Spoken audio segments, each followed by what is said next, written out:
Vamos a la segunda entrevista que tendremos, conversación con la asambleísta Mireia Pazmiño, parte de esta comisión multipartidista que deberá en pocos días de entregar este informe sobre estas investigaciones, la indagación que se está haciendo política, porque este seguimiento justamente es de control político hacia las denuncias de corrupción del actual gobierno del presidente Guillermo Lasso. A esta hora les saludamos, estimada asambleísta Pazmiño. Gracias por acompañarnos aquí en Wambra Medio Comunitario. A usted, Jorge, muchas gracias. Saludo a Verónica por la invitación a Wambra TV. Es un gusto siempre estar compartiendo e informando el trabajo legislativo. Estimada asambleísta, estábamos justamente recordando lo que fue la cadena televisiva de ayer del presidente Guillermo Lasso y ahí un poco conocer su opinión sobre esta respuesta, si se quiere, cuando el presidente el día lunes es convocado a la asamblea, no asiste, pero luego tenemos estos tipos comunicados donde más bien muestra un tono, como decíamos, autoritario. ¿Qué tipo de respuesta le merece?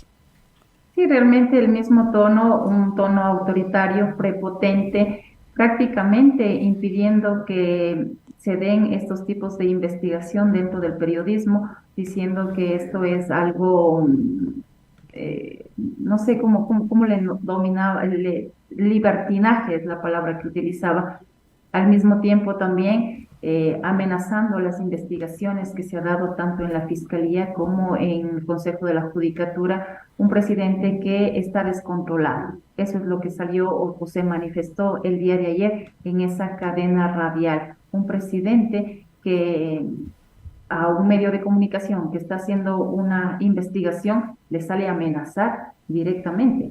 Un presidente machista, un presidente prepotente, lo vuelvo a decir, un presidente que se ve que está tratando de proteger a su vínculo más cercano, un presidente también que con toda la fuerza del caso salió a decir que le va a proteger a su cuñado, quien claramente él mismo le da la razón y dice que no fue nada atinado, ¿no? El cuñado de tener esa clase de relaciones o de tomar la decisión para poner ministros, debe ser, o sea, no esclareció ese punto, Ujú. pero no ha tenido esa suspicacia el cuñado para estas cosas. Entonces, alarmante con la situación y con la clase de presidente que tenemos los Y ecuatorianos. ahí justamente, asambleísta, no sé si a este momento la comisión multipartidista ya ha podido investigar cuál es el rol de Danilo Carrera dentro de todo este entramado de corrupción. Bueno, según las comparecencias, según la información que nos han hecho llegar, primero es un presidente que le da todos los poderes a un exfuncionario del Banco de Guayaquil, al señor Luque, para que él presida todos los directorios de todas las empresas públicas. La ley orgánica de las empresas públicas manifiesta que debe ser el ministro del ramo quien presida esos directorios, pero lo hace con un decreto, le otorga esos poderes el presidente de la República. Luego se escucha los vínculos de este señor Hernán Luque con el señor Danilo Carrera, que es el cuñado del presidente. De igual manera, sale otro nuevo informe, no solamente esta red de corrupción en las empresas públicas, sale un nuevo informe en el que presuntamente está vinculado igual el presidente con el narcotráfico. Danilo Carrera es amigo del señor Cherres y el señor Cherres vinculado al narcotráfico y con la mafia albanesa. Nosotros en una sesión reservada se dio a conocer, no puedo decir todo las Ujú. empresas o todo lo que nos indicó el superintendente de compañías, pero hay esa relación de la mafia albanesa con el señor Cherres y el señor Cherres con el señor Danilo Carrera. Claro, finalmente lo que vocerías del gobierno han dicho es que no hay una vinculación directa con el presidente de la República en esta línea, pero sí la otra línea de investigación de la Asamblea Nacional que tiene que ver con el generar favores, no sé si llegar a nombrar este tráfico de influencias, pero sí favorecer sobre la designación de autoridades y también sobre la generación de contratos que viene a ser fondos públicos y es el fondos y patrimonio de los y las ecuatorianas. ¿Qué pasa con esta investigación por este lado? Por el lado de el vínculo que pueda tener el presidente de la República y las acciones de su gobierno reñidas justamente con la ley. Bueno, realmente, como le dije, es un presidente que le da a través de decreto, le pone como presidente de EMCO y le dice que él Ujú, debe presidir todas las empresas públicas de todo el país. Pero aparte de eso, es una red de corrupción dentro de las mismas y esto lo ha estado siguiendo, haciendo auditoría de manera a pedido de parte y también de manera oficial de él, ¿no? Del Contralor General del Estado, y manifiesta que hay 164 informes de responsabilidad penal, ¿sí? ujú. Dentro de las empresas públicas y que eso lo conocía el presidente Guillermo Lasso Mendoza. O sea, también aparte de permitir que se dé todo esto, también está encubriendo a estas personas vinculadas con la corrupción dentro de las empresas públicas, tratando de otorgar contratos, pedir coimas. eh, el delito creo que aquí de concusión es claro en todas Ujú, las ujú. empresas públicas. Y esto lo tendrá que investigar también Fiscalía, porque esos informes el Contralor manifestó que ya ha enviado a Fiscalía. Entonces es un presidente que está involucrado, porque él es la máxima autoridad de todo el sector público. Él fue quien firmó ese decreto pasándose por encima de la ley orgánica de las empresas públicas, otorgando todo el poder a un empleado, ex empleado del Banco de Guayaquil. Entonces, todo conduce hacia él. Aquí no es solamente el cuñado de Guillermo Lazo quien ha estado prestando favores, aunque en los audios se escucha que él pide la carpeta. Mire, recién renunció el ministro de Agricultura. Ujú. ¿Por qué renunció el ministro de Agricultura? Porque le nombran en uno de los videos. Si nada debe, nada teme. No debe renunciar, mejor debe pedir que se haga una investigación y aclarar todo lo que está pasando, todo lo que se está escuchando. Pero no, simplemente coge y renuncia. Es porque hay algo detrás.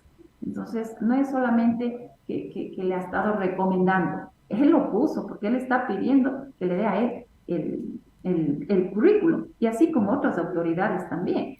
Entonces, pero como le dije, aquí el responsable es el señor Guillermo Lasso como el máximo representante de todo el sector público, como quien es el responsable de poner a todas esas autoridades ahí en esos cargos estratégicos y donde que él sabía que hay presunta responsabilidad penal o informes de responsabilidad penal de Contraloría y no hizo absolutamente nada. Cuando sale el informe de la posta, ahí comienza a tomar recién medidas y a pedir que pongan a disposición los cargos. Y luego hay un allanamiento a Carondelet, primera vez en la historia que se da un allanamiento en la presidencia de la República. Y luego la desvinculación del secretario jurídico. Y así se está pasando. Entonces, ¿qué pretende ocultar el señor presidente cuando todo está a la vista? Es él mismo, con sus actuaciones, con sus acciones, que se está desenmascarando y está encubriendo la corrupción, se está dando corrupción dentro de su gobierno y él no informa y no aclara esto al país, no permite que la Fiscalía haga su investigación, retirándoles a los 37 policías encargados de realizar las investigaciones en varios de los casos que está llevando Fiscalía General del Estado. El caso Danubio, el caso Encuentro, el caso de María Belén Bernal. O sea, ahí lo que decimos los ecuatorianos, señor presidente, dé un paso al costado por dignidad y por ética. Ahora, asambleísta, ajá. Ahora, asambleísta, en estos días, en las últimas horas, se ha puesto en el ojo del huracán, digamos, este informe de la inteligencia de la policía. ¿La asamblea conoce ya de este informe? ¿Ha puesto en consideración para poder investigar su contenido? Nosotros el día de hoy estamos recibiendo formalmente de parte del representante del medio digital Aposta, pero ya compareció y en las comparecencias nos presentaron y nos dejaron documentos, varios miles de documentos, casi 40.000 hojas, y ahí están todas las transcripciones de 10.000 conversaciones que escucharon los policías que han estado llevando esta investigación, igual manera o conjuntamente con la fiscalía. Entonces, formalmente lo recibiremos el día de hoy, Ujú. pero nos dejó ya varios de los documentos con las transcripciones de las conversaciones que se han escuchado y de las investigaciones que ha hecho la policía. Recuerde que ya salió un comunicado de la Fiscalía en que decía que es verídico ese informe y que ha sido archivado o a pedido de un general, cuando el procedimiento no es así, no Ujú. es por un pedido de un general que se debe archivar un informe. Pero hay que ver, hay que seguir con las investigaciones. Fiscalía, tengo entendido que ya ha pedido que de mano a mí envíen a Quito para seguir revisando por qué se archivó ese informe y por qué si tenían un informe con un carácter tan delicado, ¿sí? Que están presuntamente involucrando al gobierno de Guillermo Lasso con el narcotráfico, con la mafia albanesa, no se comunicó a los ecuatorianos. ¿Cuáles serán las acciones que la comisión tenga en los próximos días en esta hoja de ruta antes de entregar el informe a conocimiento del Pleno de la Asamblea Nacional? El día de hoy vamos a tener nosotros una sesión y se va a pedir se amplíe el cronograma de comparecencias porque han aparecido nuevos actores. El día lunes que vino el señor Anderson Boscan nombró a varias personas, entre ellos un general Arauz, otro general, el que pide el archivo de este informe, que se me fue el apellido, de igual manera a varios ministros también. Entonces, a todos ellos vamos a pedir las comparecencias para el día de mañana. Nosotros, con toda la información, vamos a tratar de ver unas recomendaciones constitucionales, porque así nos permite la ley. Estaremos debatiendo el informe más o menos el día miércoles 22, tenemos plazo hasta el 23, y luego es un informe no vinculante que saldrá al Pleno de la Asamblea Nacional y ahí tendrá que ver las posturas y las decisiones que tomen los compañeros. Y justamente una de las recomendaciones puede llegar a ser el inicio de juicio político al presidente de la República. Hay posibilidades, hay varias posibilidades. El clima que se vive en el país, un poco de incertidumbre y de tensión sobre la gobernabilidad en el país. Han hablado al interior de la Asamblea Nacional de este crisis de gobernabilidad y cómo tomarlo de manera responsable desde la Asamblea Nacional. Y lo digo así porque quizá justo el movimiento de las actorías políticas está viendo también a qué intereses puede responder la continuidad o no de un presidente, si asume el vicepresidente. Hasta se ha hablado de que podría asumir el presidente de la Asamblea Nacional en el caso de la destitución o renuncia de el primer mandatario y el vicepresidente de la República. ¿Qué preocupación tienen en la Asamblea Nacional justamente sobre esta inestabilidad? La preocupación es que el país está en peligro, el país está en riesgo, el Estado ecuatoriano, de igual manera todo el gobierno involucrado, o parte o la mayoría de su gobierno involucrado en la red de corrupción. Tratar de darle una salida constitucional puede ser un presunto juicio político de acuerdo al artículo 129 o también puede ser el artículo 130, que es una muerte cruzada desde la Asamblea Nacional. He escuchado también que el presidente Guillermo Lasso puede activar la muerte cruzada desde su despacho. Pero yo me pregunto, ¿queremos los ecuatorianos continuar 6 meses o puede ser más con un presidente involucrado en tanta red de corrupción y presuntamente con el narcotráfico? Eso habrá que tomar conciencia. Hay que ser muy cuidadosos en todo lo que está pasando y en las decisiones que se vaya a tomar. Y también un llamado de atención a los compañeros legisladores que sin conocer el informe, sin conocer todos estos actos de responsabilidad de parte del presidente Guillermo Lasso, del incumplimiento de sus funciones, han salido ya a pronunciarse de que no le van a seguir el juego al correísmo. Imagínense lo grave, repetir lo que dice el presidente Guillermo Lasso a través de todo es la culpa de Correa y esconder toda su responsabilidad que tiene, ¿no? Con esta mala administración, con un modelo que nos lleva a la privatización, a la concentración de poder, un modelo que nos está llevando hacia el narcotráfico también. Entonces, hay que tener y hay que hacer un llamado de atención a los compañeros legisladores. No permitamos, no les sigamos el juego.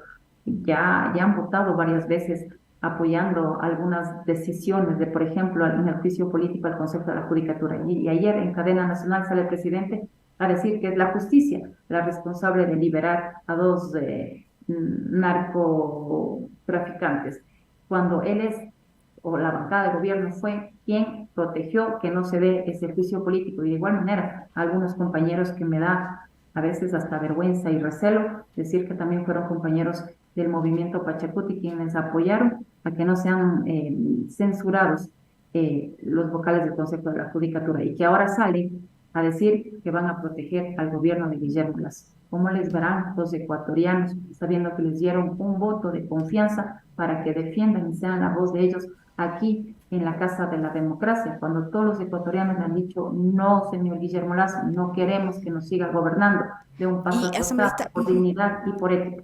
Y asambleísta, nada más para cerrar, ya quisiera conocer su opinión. ¿Todavía cree usted posible que la Asamblea pueda poner en marcha nuevamente el artículo 130, a pesar de que vimos que en junio ya se lo puso, pero cabe todavía la expectativa de que se lo pueda volver a poner en el tapete? hay varios argumentos, ¿no?, jurídicos en el que dice que ya se activó ese artículo, pero no se ha activado porque no hubo ninguna destitución del gobierno. Se intentó activar, se debatió en el Pleno de la Asamblea, no se consiguió los votos, por ende no fue destituido el presidente y no se activó el artículo 130, pero hay otros juristas que dicen que ya se activó ese artículo. Habrá que ver, ¿no?, qué es lo que pasa, cuáles son las recomendaciones y cuál es la decisión que tome el Pleno de la Asamblea Nacional. Todo está en la decisión de los legisladores. Ahí cabe también una consulta a la Corte Constitucional justamente de las acciones que puedan realizar. Sí, cualquiera de las partes tiene que tomar o tiene que preguntar a la Corte Constitucional si no estamos violando los preceptos constitucionales o violando la ley. En los dos casos, sea juicio político o sea muerte cruzada, tendrá que ir la pregunta a la Corte Constitucional. Finalmente, para cerrar de mi parte, si bien hay estas críticas, también como este discurso instalado sobre no hacerle juego al correísmo, pero hay un contexto también político que se da tras las elecciones seccionales, en donde retoma fuerza justamente la presencia de este movimiento, el movimiento de la Revolución Ciudadana, y se observa que las investigaciones en la Asamblea Nacional, por los vínculos justo de las investigaciones HRs, no debía darse solo hacia este gobierno, sino también a funcionarios, incluso legisladores de esta otra tienda política. ¿Qué pasa con estas disputas y cómo oscurecen justamente la investigación y las acciones que puedan tomar desde la Asamblea Nacional? Bueno, aquí nosotros los legisladores debemos dejar a un lado las líneas políticas, las las contiendas políticas y debatirlo políticamente a nivel de nuestras potestades. Si hay involucrados asambleístas dentro de estos procesos, ténganlo por seguro que no se les va a ocultar, no se les va a hacer espíritu de cuerpo como lo está haciendo ahora el gobierno o el presidente Guillermo Lasso con sus ministros y con todos los gerentes de las empresas públicas. Yo estaré poniendo mi manifiesto, ¿no? Que si hay que llamarle nuevamente, porque está involucrado o lo han nombrado varias veces al legislador Ronnie Aliaga, pues yo pediré que comparezca nuevamente y aclare todas sus actuaciones y con todos sus vínculos también de amigos que se ha visto en varios de los videos. No me voy a callar, no voy a ocultar la responsabilidad que debe cumplir aquí cada uno de los legisladores. Asambleísta, muchísimas gracias por esta entrevista y vamos a seguir pendientes entonces de las recomendaciones del informe de esta comisión multipartidista. Muchas gracias. A ustedes, muchas gracias por la invitación. Bonito día.